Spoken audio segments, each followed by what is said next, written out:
Rare Adventures of Biggles.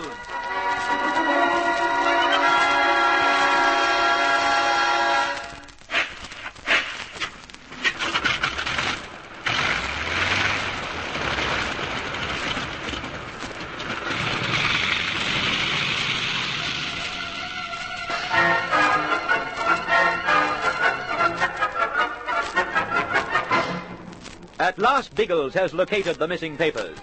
Although he hasn't yet seen the documents themselves, it seems certain that they're in the metal box the old negress Susanna Shaw dug up from the hut by the lagoon. In her own house, well hidden in the thornbush forest, Susanna tells her story to Biggles and Algy, and they take possession of the metal box. But they haven't time to move it from the hut. Ginger brings news that von Stahlheim is close by. He has come to bargain with Biggles. You're sure he's not where he can see this hut, Ginge? Positive. He's at least a quarter of a mile away. Tom has him bailed up in the forest. How did you say he came along? Well, we were scouting about in the thorn bush, as you told us, when we heard a shot. It was a fair way off, but we rushed off to investigate. After a few minutes, we heard von Stahlheim shouting out for you. He fired to attract attention, did he? Yes. We sneaked as close as we could without being seen and then bailed him up. But he didn't make any trouble. He's armed, though. Not now. He threw down his rifle as soon as he saw us. He said he hadn't come to fight, but wanted to talk. Did he say what he wanted to talk about? Oh, the papers, of course. He wants to strike a bargain with you. That's all you learned from him? Well, I tried to pump more out of him, but he only laughed. He said he wanted to see your face when he told you of the trumps he held. Oh, it's a trick, Biggles. Let Ginge tell him to go to blazes. If he wants to talk to me, it may be wise to give him a hearing. You aren't going to bargain with the swine. Ha! That's most unlikely. But I don't think we can afford to let him go without hearing his proposition. By Jingo, I'd watch him. I'll do that, don't worry.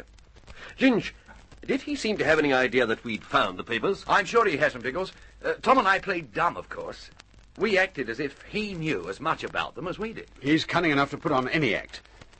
Let me see him, Biggles. Do you think you'd handle him any better than I? No, Algy, you'd be more likely to plant a fist on his jaw. You stay here with Susanna to guard the box. Oh, that's how you want it. And keep your eyes skinned in case this is part of a trick. You needn't worry about that. The box will be here when you come back. All right, Ginge. Lead the way to Starley. I'm growing curious about this trick.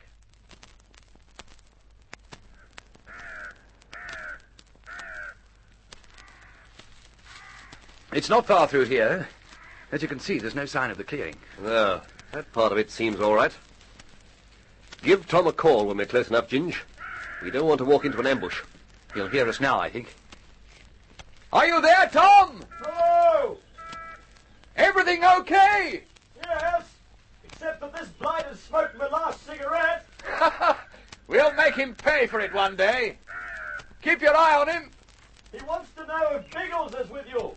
I'm here, and I'm alert for any tricks, von Stahlheim. You better stay very quiet while I come up to you. Have your gun ready, Ginge. Anything's likely to happen.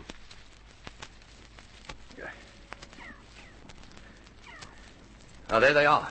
Well, von Stahlheim, Biggles, so you answered my summons. you can cut out the palaver. If you've anything to say, come out with it. I shall. But you are so long, I was beginning to fear. Cut the cackle, I said. Tom, you watch him carefully while we talk. Don't hesitate to shoot if necessary. I won't, Biggles. And, Ginge, keep your eye on the scrub. Let fly if there's any movement. Roger. Really, Bigglesworth, the odds are 3 to 1. Are such precautions warranted? With you, precautions are always warranted. Well, As I told Hebblethwaite, I wish to strike a bargain with you. I don't bargain with crooks. Crooks? May I point out that you and I are on identical errands? We are serving different countries, that's all. The country I serve is my own. That has nothing to do with it. Oh, yes, it has. Particularly as this happens to be an English island, and anything found on it belongs to England. In other words, my assignment is official and legal. Yours isn't. I'll stick to the term crooks, thanks. No matter. To return to our bargain. You're not going to bite my head off this time? I'm waiting to hear what you have to say. When you've finished, I may bite. That is highly probable. You see, we have captured your plane. The plane? But Bertie Lizzie... He also is in our power, with his pompous friend, the Kingston Chief of Police. You devil, von Stahlheim! How on earth did you work that? Oh, it was very simple. The plan occurred to me while you were being rude to Zoratov at the hut by the lagoon. That's why you pinned us in the hut. I felt you would appreciate my scheme. It is the type of plan you would make. I wouldn't take hostages. Then you would be foolish. That is my bargaining power. I'll see you hanged before I bargain with you. I don't think I shall be hanged yet. But you will be interested to know how foolish your men can be. How did you capture Bertie? It was Zoratov and Morgan. While I kept the hut covered, Boris went back for Morgan, and together they waited for your plane to come in. Stupidly, so stupidly, Lissy and the policeman came ashore and stood on the beach talking. Their capture was easy. The policeman? You don't mean Colonel Summers? Of course. And I assure you he is most annoyed to be my prisoner. But You didn't know he was on the plane? what have you done with them? They are alive and well, and will remain so unless you are foolish. Righto. Come on, out with it. What exactly do you want? The papers which Wolf, or Hagen as you know him, hid on this island. Your friends will be freed at dawn tomorrow if the papers are in my possession by that time. I'm certainly not giving you the papers. You have them? I didn't say that. And as I pointed out to you earlier today, I'd be most unlikely to tell you if I had.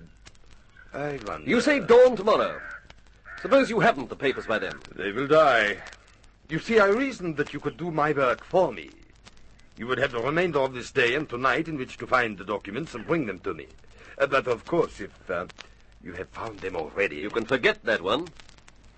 You anything more to say? Nothing. Except that you would be most unwise to attempt to rescue your friends. If you are seen near the yacht, they will be killed at once. You're a ruthless devil. Practical, my friend. When you are ready to return the papers, take them to the aircraft. Either Zoratov or I will be there to receive them. Is it all clear? Perfectly. And I've had about as much of you as I can take this afternoon, so clear out. There's a nasty taste in my mouth. And oddly enough, it's making my fist itchy. I am going. Be wise, Bigglesworth. Good afternoon. Biggles, what can you do? Don't talk about it here, Tom. Let him get out of sight. Idaho, we'll go back to the hut.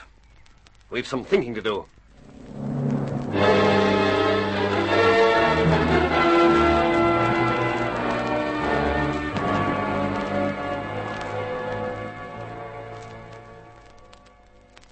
There's only one way out, Biggles.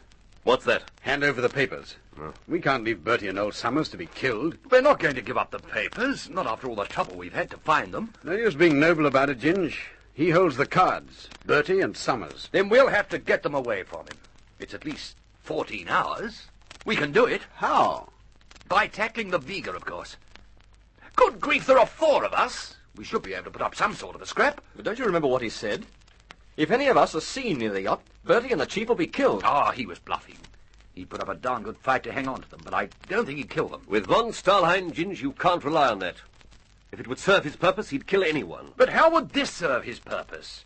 He'd lose 2 valuable hostages. I wonder how valuable they'd be to him if he knew we had the papers. But he doesn't know that, surely. You didn't tell him, Biggles. I think I did, Algy. What? Or rather, I made him suspicious of it. I was angry and upset about what he told me, and I made a foolish remark. I'm quite sure he suspects. Biggles, What is it, Tom? look out the window. No, don't show yourself. Just glance over the edge of the thorn bush.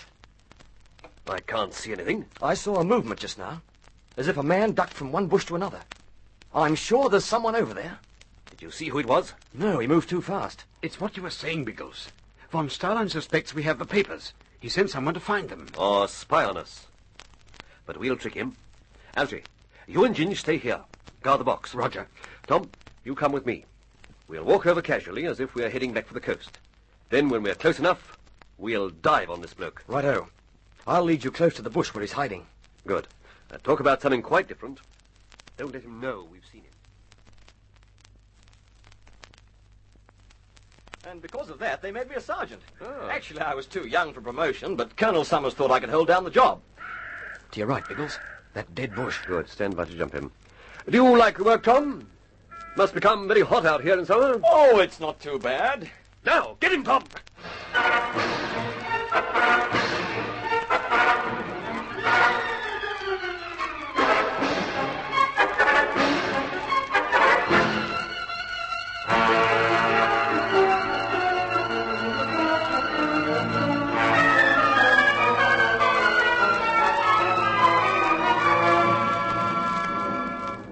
Together, Biggles and Tom Hammonds leap at the dead thorn bush. Is there a man hidden behind it? Has von Starlein guessed their secret? Be sure you're listening for the next thrilling chapter of The Air Adventures of Biggles.